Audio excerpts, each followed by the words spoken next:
मैं आपकी दोस्त व काउंसलर ममता।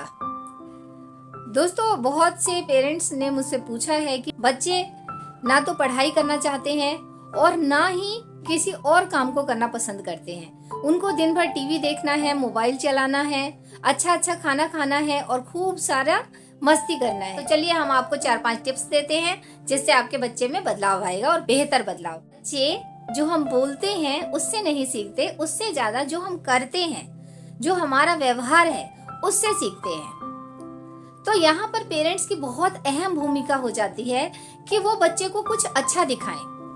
अच्छा दिखाने से हमारा अभिप्राय ऐसा कुछ नहीं है कि आपने टीवी में कुछ अच्छा चैनल लगा दिया या फिर घर में पूजा पाठ रखवा लिया या आप सुंदर सुंदर बन के घूम रहे हैं। नहीं, यहाँ पर अच्छा दिखने से हमारा मतलब है कि बच्चा आपका अनुसरण करता है। अगर आप अधिक देर तक मोबाइल चलाते हैं, अगर आप अधिक देर तक टीवी देखते हैं या फिर आप अपने बड़ों के साथ उतनी अच्छी तरीके से पेश नहीं आते जितने अच्छे तरीके से पेश आना चाहिए, तो बच्चा बिना बोले ही वो सारी चीजें ग्रैब कर रहा होता है। तो बाद में उसके व्यवहार में जो दोष आता है उसके लिए वो दोषी नहीं होता, उसके लिए कहीं ना कहीं हम भी दोषी हैं। क्योंकि जिस टाइम हम ये सब चीजें कर रहे होते हैं तब हम ये मान लेते हैं कि ये तो बच्चा है, इसको तो क्या ही पता है ना। उसको हम समझा देते हैं कि बेटा ऐसा मैंने इसलिए किया था क्योंकि फला फला बात हो गई थी, बाकी तुम ऐसा मत करना। एक बार बच्चा ऐसा समझ जाता है, पर बच्चा कंटिन्यूअसली हमको पढ़ रहा होता है, समाज को पढ़ रहा होता है, लोगों को देख रहा होता है और उससे उसके विचार बन रहे होते हैं। बहुत सारे पेरेंट्स जो होते हैं वो अन्य लोगों को कहते हैं कि आपका बच्चा कितना अच्छा है, मेरा बच्चा तो पढ़ता ही नहीं है, मेरा तो सुनता ही नहीं है, बस सोता रहता है, खाता रहता है, टीवी देखता है या फिर खेलता रहता है, मैं क्या करूं, मेरा बच्चा इतना नालायक है, इतना बेकार है। इसी तरीके की बातें कहते हैं कि तू कितना बेकार है, फलानी का बेटा कितना अच्छा है या फलानी की बेटी कितनी अच्छी है।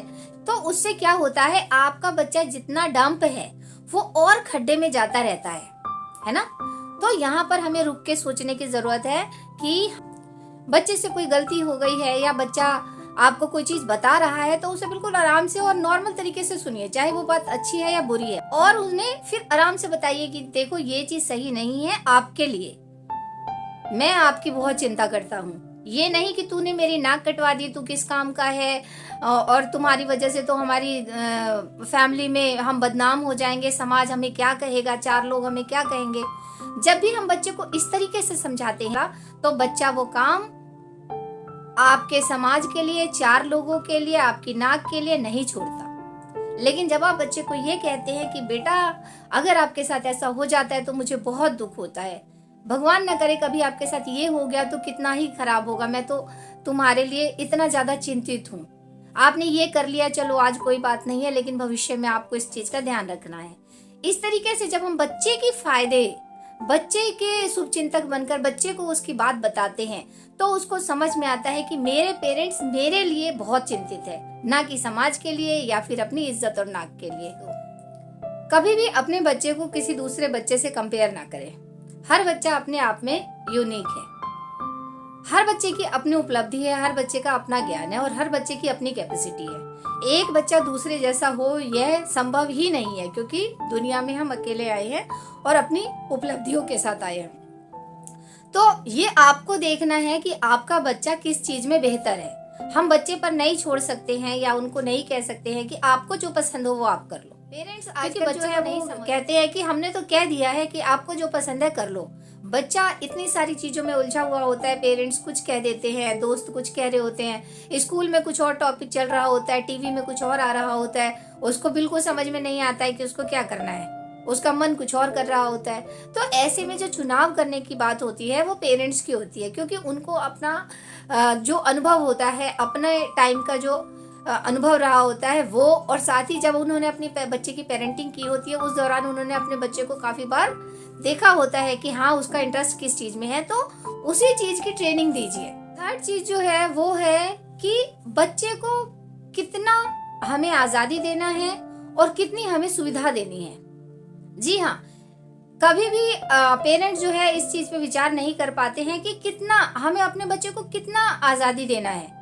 कुछ पेरेंट्स बहुत आजादी दे देते हैं, वो हर चीज के लिए बच्चे आपको जो सही लगता है करो, आपको जो सही लगता है करो, ओके बेटा कोई बात नहीं, लेट हो गए कोई बात नहीं। या फिर कुछ पेरेंट्स ऐसा कहते हैं इतनी देर से क्यों आए, बाहर कैसे खड़े हो गए, ऐसे अजीब से दोस्तों के साथ क्यों घूम रहे हो। मतलब बहुत ज्यादा इंस्ट्रक्शंस रखना या फिर बहुत ज्यादा ही छोड़ देना, दोनों ही सिचुएशन आपके बच्चे के लिए अहितकर होता है, यानी नुकसानदेह होता है। तो हमें उसमें एक बाउंडेशन जरूर रखना चाहिए कि इतनी लिमिट के बाद आपको कोई भी चीज नहीं मिलेगी या इतने समय के बाद आपको घर आना ही आना है। फोर्थ चीज जो है वो है कि हमें अपने बच्चे को अच्छी पेरेंटिंग की जरूरत है, अच्छे शब्दों की जरूरत है, अच्छे व्यवहार की जरूरत है। हमारा बच्चा अपने आप ही अच्छा हो जाएगा। लास्ट और लीस्ट जो मैं बात बताना चाहती हूँ वो है कि कुछ पेरेंट्स जो है वो बच्चों को पैसों की उपयोगिता के बारे में नहीं बताते हैं, और बाद में जब उनका बच्चा बड़ी बड़ी चीजों का डिमांड करता है, मोबाइल मांग लेता है या फिर बड़ी सा बाइक मांग लेता है, या फिर लड़कियां चाहती हैं कि वो स्पा में जाके अपने हेयर कट करवाएं, सलून में जाए, ब्यूटी प्रोडक्ट बहुत महंगे महंगे मांगते हैं, या डिस्को में जाना चाहते हैं, या फिर कुछ ऐसी अनएक्सपेक्टेड चीजें जो पेरेंट्स कर ही नहीं। बाद में पेरेंट्स दुखी होते हैं कि हमारा बच्चा बहुत जिद्दी है, बहुत बदतमीज है, बहुत ज्यादा जिद करता है, अब मैं क्या करूं, मानता ही नहीं है, थप्पड़ मारने पर गाली देता है या फिर समझाने पर चिल्लाता है, कहीं पर भी हमारी डिसरिस्पेक्ट कर देता है, खाना पीना छोड़ के बैठा है, गुस्से में रहता है। तो देखिए ये बाद की सिचुएशन है, ये वो सिचुएशन है जो कि धीरे धीरे धीरे धीरे ग्रो हो चुकी है और अब बच्चा इस कंडीशन में है। अगर किसी का बच्चा अभी छोटा है या फिर ग्रोन अप एज में है, 12-15 साल का है, वो पैसों को समझना शुरू कर रहा है, तो उसे इसी एज में हमें समझाना है कि पैसों की क्या वैल्यू होती है और हम कितना तुम पे स्पेंड कर सकते हैं। क्योंकि जब हम अपने बच्चे की छोटी छोटी इच्छाएं या फिर बड़ी इच्छाएं बिना सोचे समझे प्यार में, लाड में, दुलार में पूरी करते जाते हैं, तो उस टाइम बच्चों को उसको नहीं वैल्यू होती, क्योंकि बच्चे को नहीं पता, बच्चे को वो सामान दिखाई देता है, उसके पीछे जो पैसा है या फिर मेहनत है वो उसको नहीं पता। तो यहाँ पर हमें कोशिश करनी है कि जब भी हम कोई प्रोडक्ट दिलाते हैं, कोई भी वस्तु, कोई खाने की चीज है, पहनने की चीज है, लेने देने की चीज है, कोई भी वस्तु है, तो जब भी हम उसे दिलाते हैं, एक तो उसकी वैल्यू दिखाएं और दूसरा उसमें कितने पैसे लगे हैं और वो पैसे किस तरीके से आते हैं उसके बारे में बताएं। और आपकी कितनी कैपेसिटी है, इससे ज्यादा आप नहीं कर सकते, आपने आज कर दिया है, अब बाद में हो पाएगा। तो इस तरह की छोटी छोटी बातें जब हम अपने बच्चे को दिखाते जाते हैं, समझाते चलते हैं, तो बच्चा अपनी फैमिली को, अपने परिवार को और अपनी कैपेसिटी को, पैसों की अहमियत को, सबको समझना शुरू कर चुका होता है। वो अनएक्सपेक्टेड चीजें नहीं करता। करके देखिए, बच्चे के साथ बात कीजिए, उनके साथ व्यवहार बनाइए, उनके साथ खुले तरीके से पेश आइए। आपके बच्चे में बेहतर बदलाव आएगा और आपके संबंध भी बहुत अच्छे होंगे। धन्यवाद।